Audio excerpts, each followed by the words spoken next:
નમસ્તે વિદ્યાર્થી મિત્રો, હું ડૉક્ટર ચેતના પાણેરી, એસોસિએટ પ્રોફેસર ગુજરાતી વિભાગ, MP Shah arts and science college Surendranagar.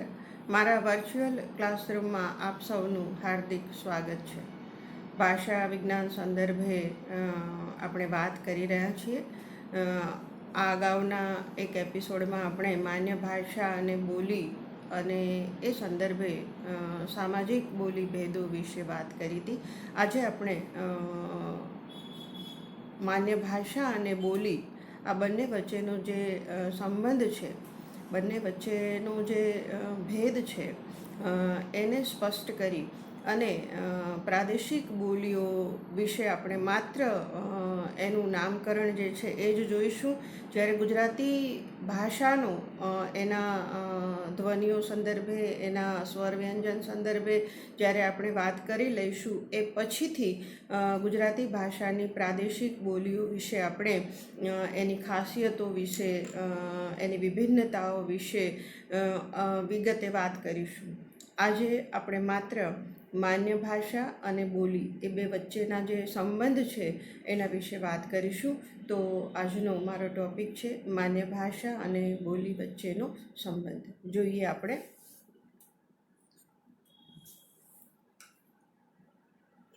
આપણા સૌના મનમાં એક ખ્યાલ એવો પ્રવર્તે છે કે બોલી એ ભાષાનું વિકૃત કે ભ્રષ્ટ રૂપ છે. મારો ટીવાયનો વિદ્યાર્થી હોય અલબત્ત, પણ હું એને મળું અને એને પૂછું કે તારું નામ શું છે બેટા, તો એ કહેશે સાવડા ભરત. દ્રષ્ટાંત આપું છું માત્ર. અને ત્યારે એ જે ચાવડાનો સાવડા ઉચ્ચાર કરે છે, તો એને ભાષા બોલતા નથી આવડતું એવું આપણે માનીએ. એટલે જે બોલે છે એ વિકૃત કે ભ્રષ્ટ ભાષા બોલે છે એવું આપણે સમજીએ છીએ, પણ એકચ્યુઅલમાં એ એનું બોલી લક્ષણ છે. અલબત્ત જ્યારે જાહેર મંચ પરથી ઊભો થઈને વક્તૃત્વ સ્પર્ધામાં કે બીજી કોઈ જગ્યાએ મુખ્ય ગુજરાતીના વિદ્યાર્થી તરીકે પોતાની ઓળખ આપતો હોય ત્યારે અપેક્ષિત છે કે એ ચાવડા ભરત બોલે.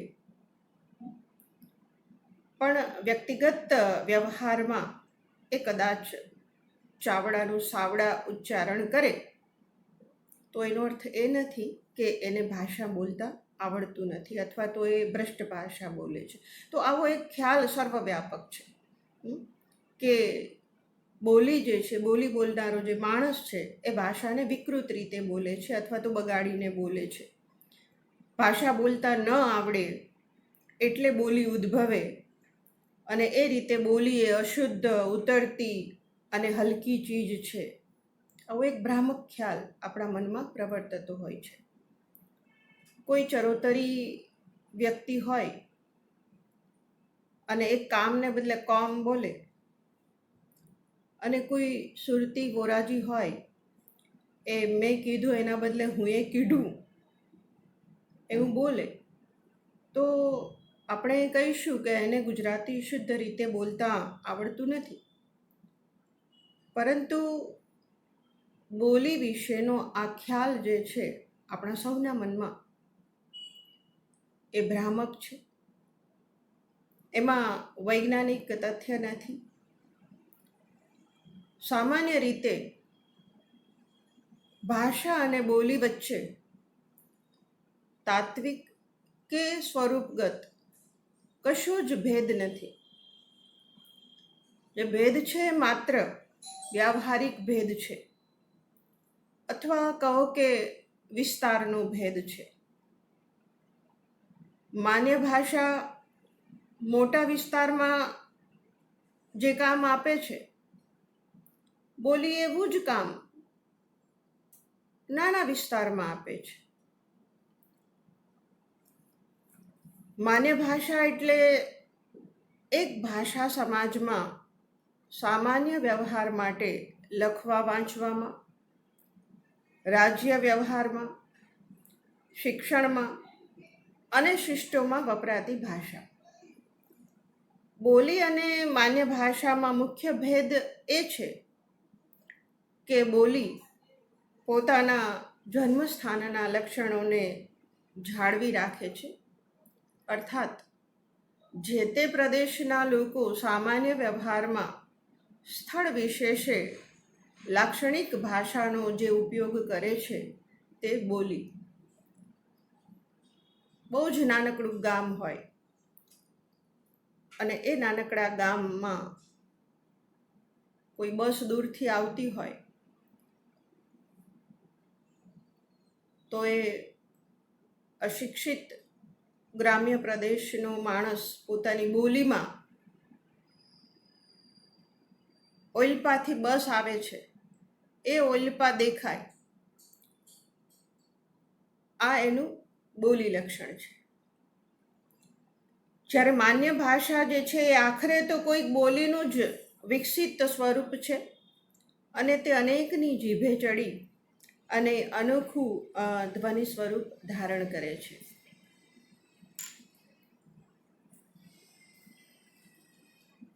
બોલીમાંથી જ માન્ય ભાષાનો ઉદય થાય છે.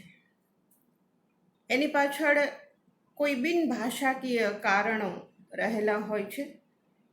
કોઈ ઐતિહાસિક, રાજકીય કે સાંસ્કૃતિક ઘટનાથી તળપદી બોલી સમગ્ર ભાષા સમાજમાં બહુમાન પામે છે. અમુક બોલી બોલનાર લોકો ઉદ્યોગ ક્ષેત્રે કે રાજકીય ક્ષેત્રે આગળ વધે ત્યારે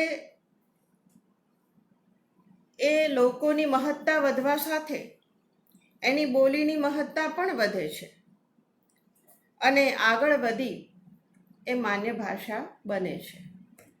અને એ રીતે જોઈએ તો દરેક બોલીમાં માન્ય ભાષા બનવાની ક્ષમતા હોય છે. પરંતુ કોઈક ઐતિહાસિક અકસ્માતથી જ એક બોલી એ માન્ય ભાષા બને છે. બોલી જ્યારે માન્ય ભાષા બને ત્યારે શિષ્ટ અને શિક્ષિત લોકો એનો જ ઉપયોગ કરે, સાહિત્ય એમાં જ રચાય.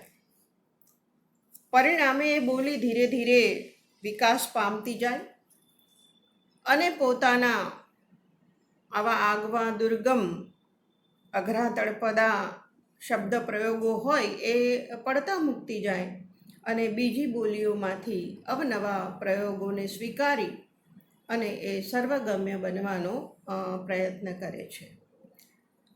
બોલી જ્યારે માન્ય ભાષા બનીને સાહિત્ય સ્વરૂપ પામે છે ત્યારે એને વાપરનાર ભાગ્યે જ એમ કહી શકે કે આ ભાષા સ્વરૂપ અમુક જ પ્રદેશની બોલચાલનું સૂચક છે.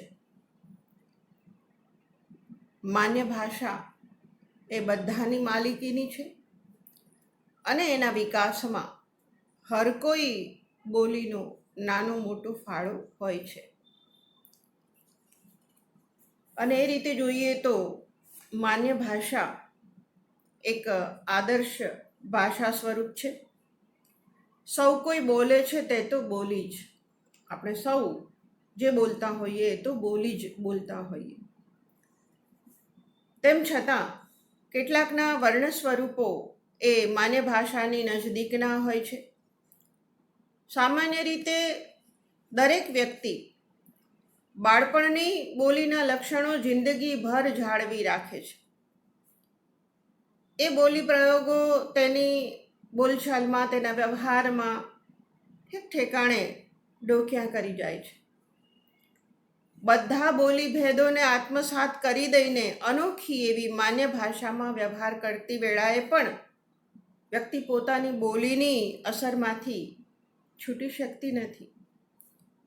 કેળવાયેલા, શિક્ષિત કે માન્ય ભાષાના વ્યાસંગી, એના સત્સંગી, રોજ એનો ઉપયોગ કરનારા શિષ્ટો પણ આ બાબતમાં ભાગ્યે જ અપવાદ હશે.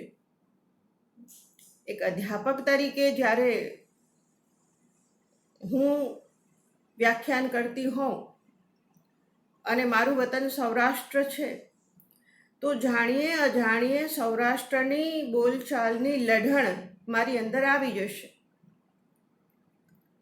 એ જ રીતે અમદાવાદ બાજુના અધ્યાપકો હશે તો એ માન્ય ભાષાની નજીક રહીને બોલવાનો પ્રયત્ન કરતા હશે, પણ એની વાતચીતમાં, એના વ્યવહારમાં, એના અધ્યાપકીય ઉદ્બોધનમાં પણ જે તે પ્રદેશ, પોતે જે તે પ્રદેશના છે એ પ્રદેશની જે કંઈ પણ લાક્ષણિકતાઓ છે એ જાણીએ અજાણીએ આવી જતી હોય છે.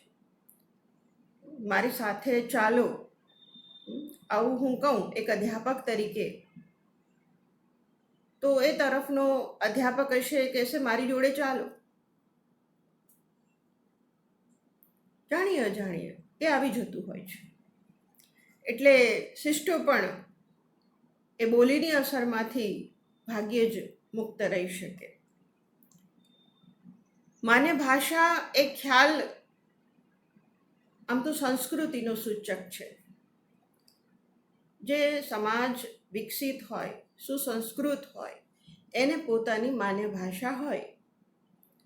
આદિવાસીઓમાં કે પછાત પ્રજાઓમાં જુદા જુદા સ્થળે જુદી જુદી બોલીઓ નજરે પડે છે,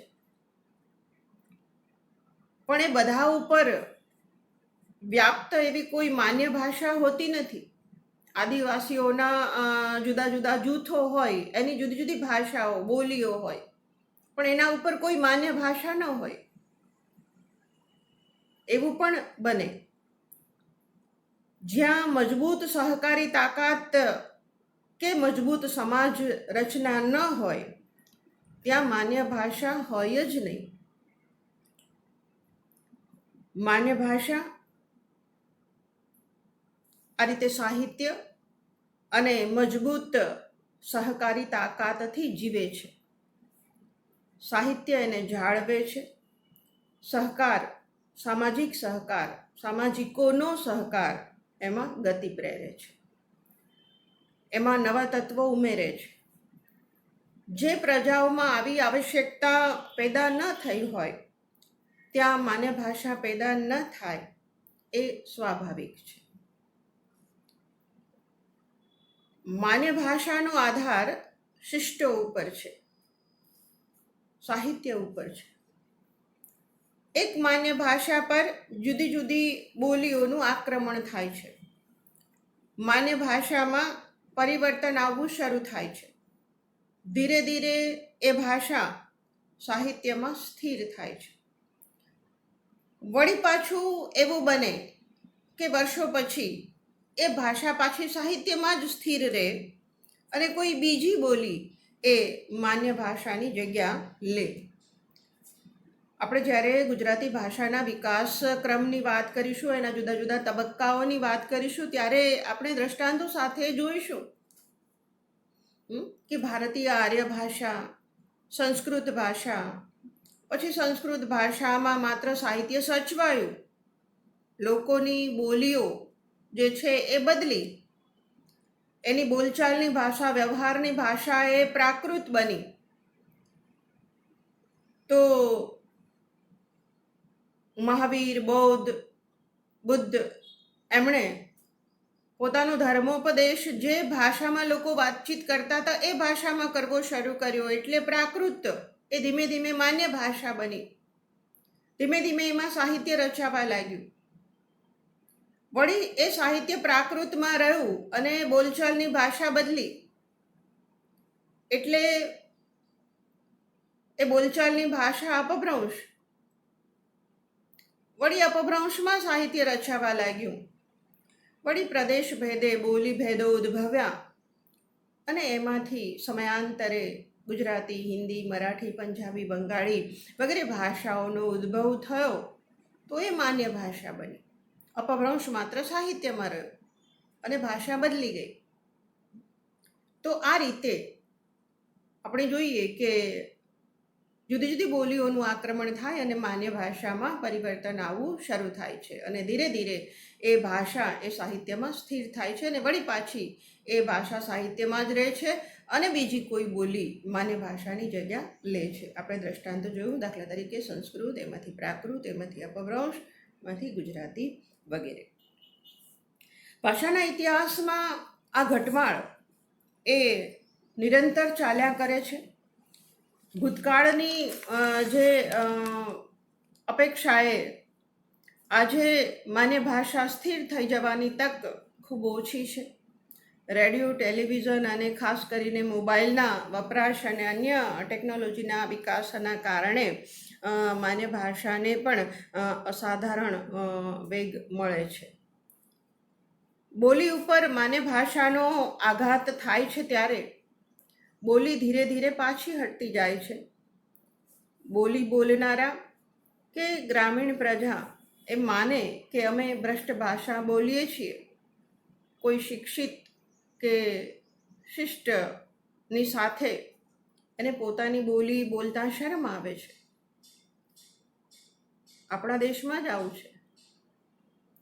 આપણને તો અંગ્રેજીના પ્રભાવ હેઠળ હવે ગુજરાતી બોલતા પણ શરમ આવે છે. કોઈક જગ્યાએ અમુક શબ્દ પ્રયોગો આપણે ધરાર અંગ્રેજીમાં કરવા છે.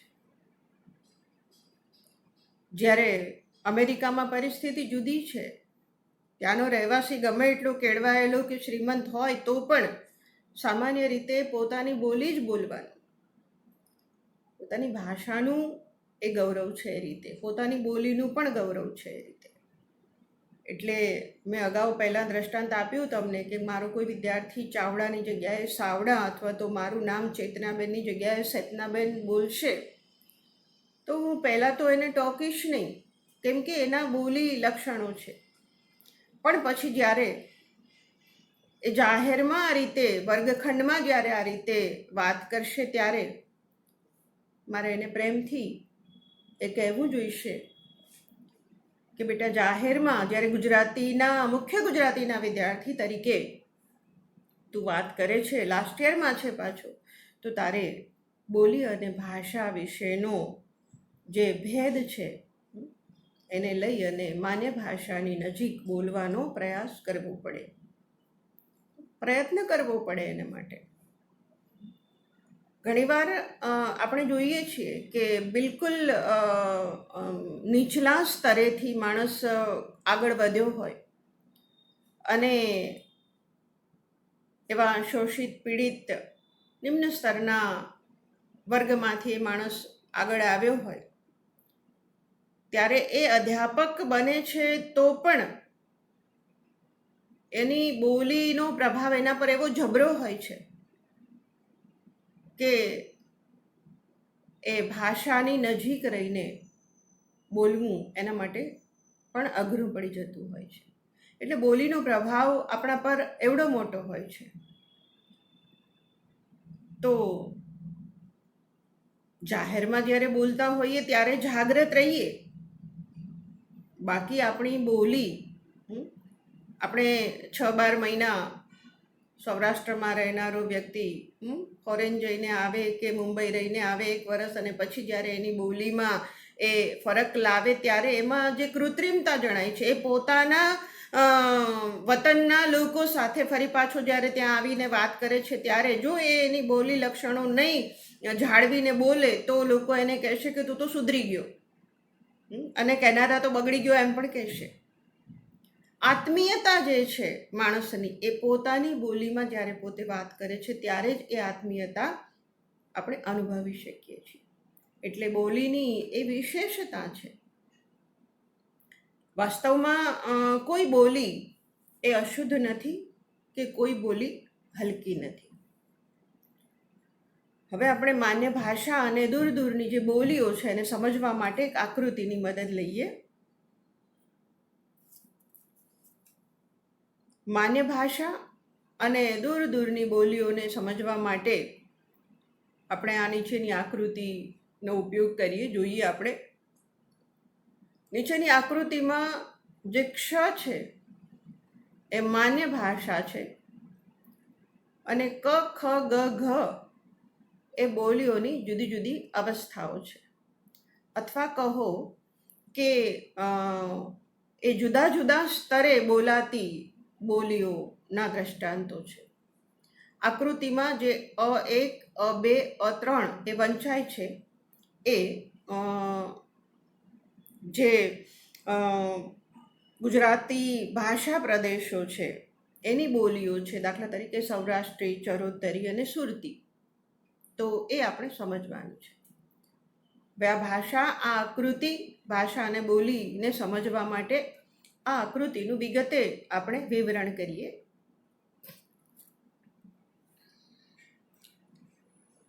આજે આકૃતિ આપણે જોઈ એમાં આપણે જોયું કે ક વિભાગમાં A1, A2, A3 એ ગુજરાતી ભાષા પ્રદેશોમાંની બોલીઓ છે. દાખલા તરીકે સૌરાષ્ટ્રી બોલી, ચરોતરી બોલી અને સુરતી બોલી.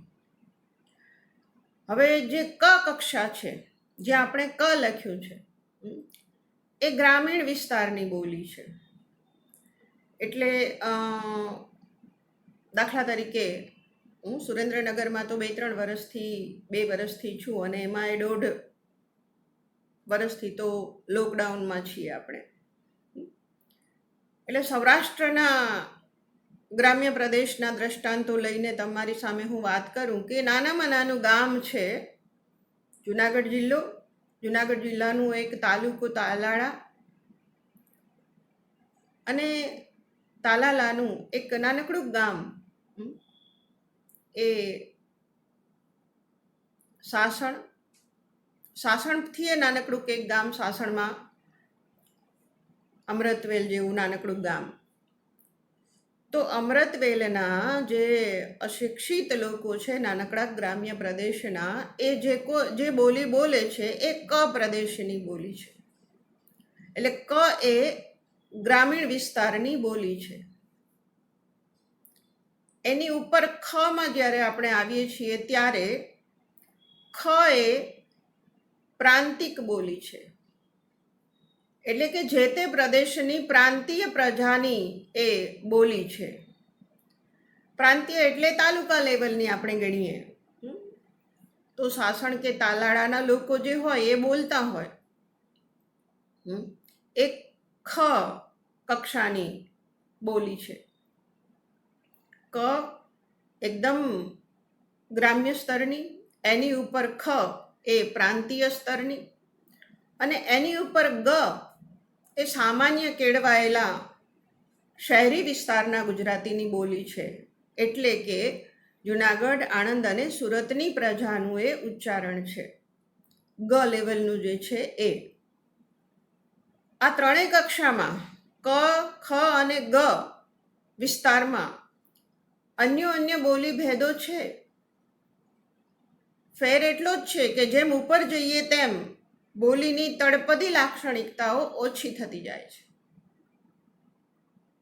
મેં તમને શરૂઆતમાં કહ્યું એકદમ ગ્રામ્ય સ્તરના ઓઇલપાન, માઇલપાન. શક્ય છે કે જુનાગઢનું કોઈ બાળક, કોઈ કિશોર કે કિશોરી કોઈ દી ગામડે ન ગયા હોય અને પહેલી વાર જાય અને ત્યાંના ગ્રામ્ય પ્રદેશના લોકો આવું બોલતા હોય તો એ જ ભાષા છતાંય, એ જ પ્રાંતના છતાંય એ ન સમજી શકે એવું બને. એટલે ક, ખ અને ગ વિસ્તારમાં અન્ય બોલી ભેદો તો છે. ફેર એટલો જ છે કે જેમ જેમ ઉપર જઈએ છીએ તેમ તેમ બોલીની તળપદી લાક્ષણિકતાઓ ઓછી થતી જાય છે. જુદા જુદા બોલી સ્વરૂપો જે છે એ નજીક આવતા જાય છે. એટલે તાલાળાનો કે સાસણનો માણસ હશે ને, આજુબાજુના ગ્રામ્ય પ્રદેશમાં જે થોડી ઘણી લાક્ષણિકતાઓ હશે ને, એ બધાનું સુમેળભર્યું એક બોલી સ્વરૂપ એમાં હશે. તો એ ગની કક્ષાએ નજીક આવે બધા બોલી સ્વરૂપો. એટલે ગની કક્ષાએ જ્યારે આપણે જઈએ, જુનાગઢ આપણે જોયું એમ, આણંદ કે સુરત, તો એ કક્ષાએ તો આજુબાજુના જુદા જુદા ગ્રામ્ય વિસ્તારના લોકો પણ ત્યાં ભેળા થશે અને જે વાતચીત કરશે તો એનાથી તો એને અર્થબોધ પણ શક્ય છે, જે કની કક્ષાએ નથી. કની કક્ષાએ થોડો શહેરી શિષ્ટ માણસ, મેં કહ્યું પહેલાં એમ, એ નથી સમજી શકતો. પણ જેમ ઉપર જઈએ છીએ એમ ભાષામાં, બોલીમાં આપણને સામ્યતા જણાય છે. એટલે ગની કક્ષાએ તો અર્થબોધ પણ શક્ય છે. જે કની કક્ષાએ શક્ય નથી, છતાં ગ એ માન્ય ભાષા નથી. કેમ કે એમાં પણ બોલી ભેદો તો છે જ. સૌરાષ્ટ્રના જ હોય અને છતાંય એ જુનાગઢનો માણસ હશે, ઉનાનો હશે, કોડીનારનો હશે, તો ત્યાં પણ બોલી ભેદો તો છે જ. પણ ઘ એ એવી કક્ષા છે કે જ્યાં બોલી ભેદો નથી, જે શિષ્ટ સમાજની ભાષાનું સ્પષ્ટ પ્રતિબિંબ છે. પાછી અહીંયા એ પણ સ્પષ્ટતા કરવી જોઈએ કે પ્રાંતીય સ્તરે અથવા શહેરી વિસ્તારનો જે ગુજરાતી છે એ જો શિષ્ટ હશે, શિક્ષિત હશે, ભણેલો હશે, શિક્ષક હશે, અધ્યાપક હશે, તો પાછું એની જે બોલી લક્ષણો છે એની અંદર એ ઓછા હશે અને એ માન્ય ભાષાની વધારે નજીક હશે. એટલે જે ઘ છે ત્યાં બોલી ભેદો નથી, જે શિષ્ટ સમાજની ભાષાનું સ્પષ્ટ પ્રતિબિંબ છે અને એની ઉપર સૌથી ઉપર છે આદર્શ ક્ષ. માન્ય ગુજરાતી સાહિત્ય, વર્તમાન પત્રો, નાટક, ટીવી, રેડિયો વગેરેનું જે માધ્યમ જે શિષ્ટો ઉપર સીધી અસર કરે છે એ માન્ય ભાષાનું આદર્શ સ્વરૂપ છે. ક્ષ અંગ્રેજીમાં ક્ષને સ્ટાન્ડર્ડ લેંગ્વેજ અને ઘને રિસીવ્ડ સ્ટાન્ડર્ડ એવું કહેવામાં આવે છે.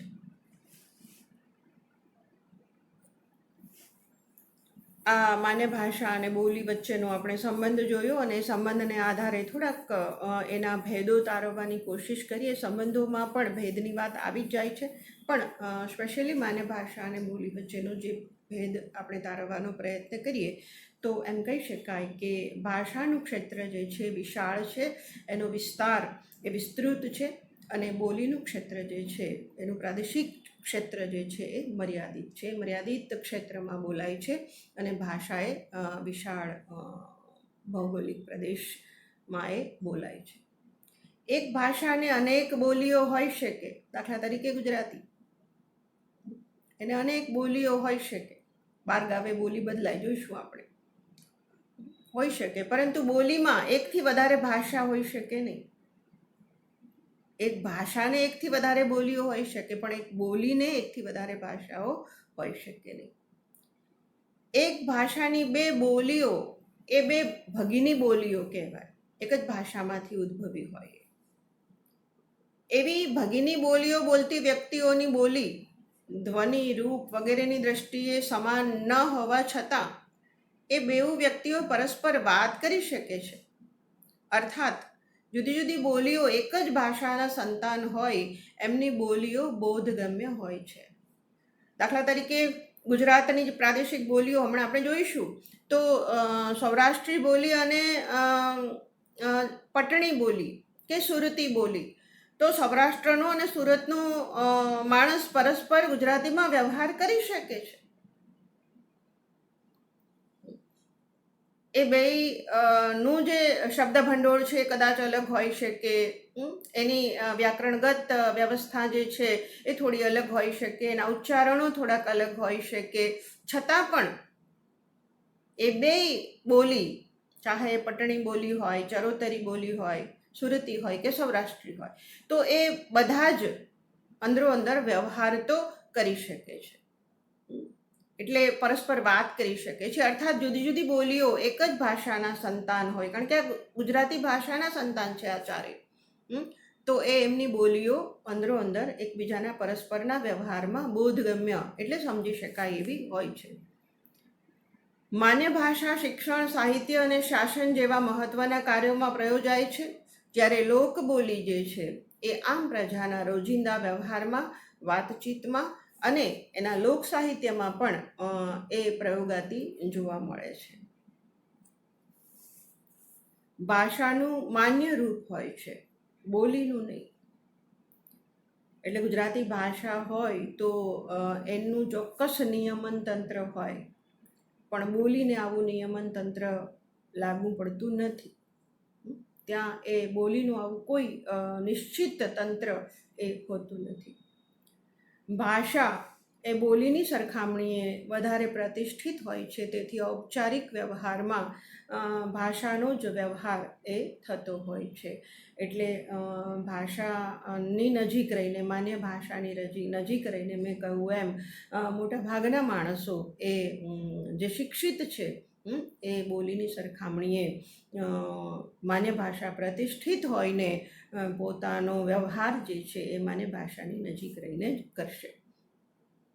બોલી બોલનારા પોતાના પ્રદેશના લોકો સાથે પોતાની બોલીમાં વ્યવહાર કરે છે, પરંતુ પોતાના પ્રદેશની બહારના લોકો સાથે તેઓ માન્ય ભાષાની નજીકની ભાષાનો પ્રયોગ કરે છે. નહીં તો મેં તમને પહેલાં કહ્યું કે કોઈ વ્યક્તિ જે છે, મેં કહ્યું કે સૌરાષ્ટ્રનો અને એનાથી ઇન્ટિરિયર ગામડાનો છે, અને થોડોક વખત બહાર જઈને આવ્યો છે, અને પછી એ પોતાના બોલી વિસ્તારમાં જ્યારે ફરી પાછો આવે છે ત્યારે જો એની બોલી એ બદલી ગયેલી લાગશે તો એના લોકોને એ પોતીકો માણસ નહીં લાગે.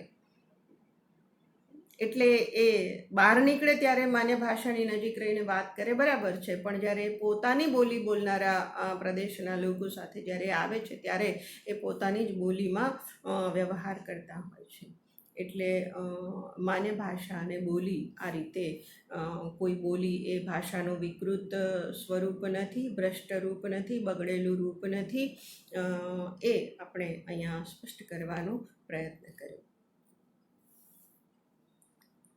અર્વાચીન ગુજરાતી ભાષાની મુખ્ય 4 પ્રાદેશિક બોલીઓ. આપણા અગાઉના એપિસોડમાં આપણે સામાજિક બોલી ભેદોને જોવાનો પ્રયત્ન કર્યો વિગતે.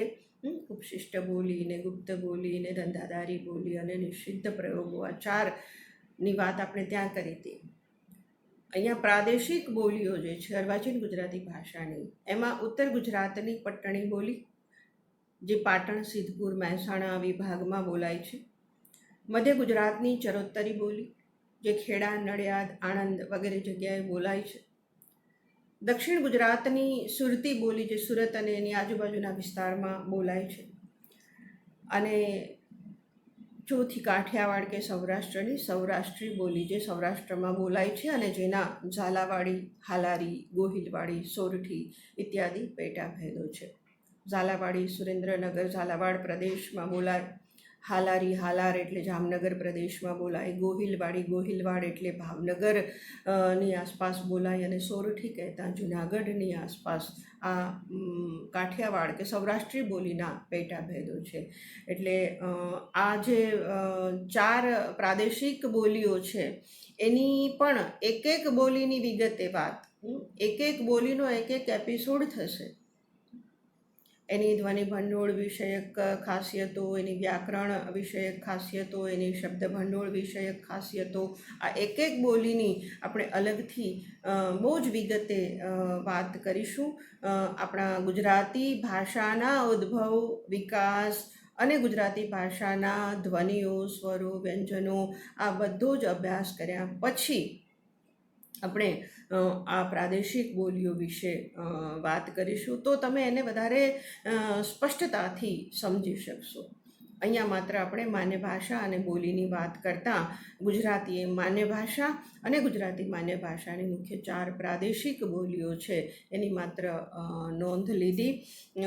આ બોલી લક્ષણો જે છે એ સમગ્ર ભાષા પ્રદેશમાં બહુ વૈવિધ્યપૂર્ણ રીતે વેરાયેલા હોય છે. એક બાજુથી આપણે જોઈએ આ 4 પ્રાદેશિક બોલીઓના સંદર્ભે કે એક બાજુથી સૌરાષ્ટ્ર, દક્ષિણ ગુજરાતમાં પીપળો એવું આપણે બોલીએ, પીપળાનું જે વૃક્ષ છે એના માટે આપણે બોલીએ પીપળો. તો ઉત્તર અને મધ્ય ગુજરાતની જે બોલી છે એની અંદર પેપરો બોલાય. ત્યારે બીજી બાજુથી સૌરાષ્ટ્ર તથા ઉત્તર મધ્ય ગુજરાતમાં છે એને સ્થાને સે. ઘરે કોણ આવ્યું? સે. છેની જગ્યાએ સે અથવા સે, તો અને સ જોડેલો સે. અને દક્ષિણ ગુજરાતમાં છે બોલાય છે પાછું સ્પષ્ટ. તો ન કે નહીં એને સ્થાને સૌરાષ્ટ્રમાં નો આમ ન કરાય, ન કરાય કે તો એની જગ્યાએ શું કે છે? ન કરાય. તો ન કે નહીંની જગ્યાએ નો, અને ઉત્તર મધ્ય ગુજરાતમાં નહીં, આમ નહીં કરાય. અને સુરતમાં, દક્ષિણ ગુજરાતમાં ની બોલાય, ની કરાય, આમ ની કર. તમે જુઓ, એક જ શબ્દ પ્રયોગ માટે ન નકાર સૂચક, એમાં નો, નહીં અને ની. એટલે આ જે બોલી લક્ષણો છે એ બહુ જ વૈવિધ્યપૂર્ણ રીતે બોલીઓમાં વેરાયેલા પડ્યા હોય છે. આપણામાં તો કહેવત જ છે કે 12 ગાઉએ બોલી બદલાય. એટલે તમે થોડાક કિલોમીટર દૂર જાઓ એટલે તરત જ એ પ્રદેશના લોકોની બોલી તમને એમાં વિવિધતા, એમાં વૈવિધ્ય જોવા મળશે, એમાં વિભિન્નતા જોવા મળશે.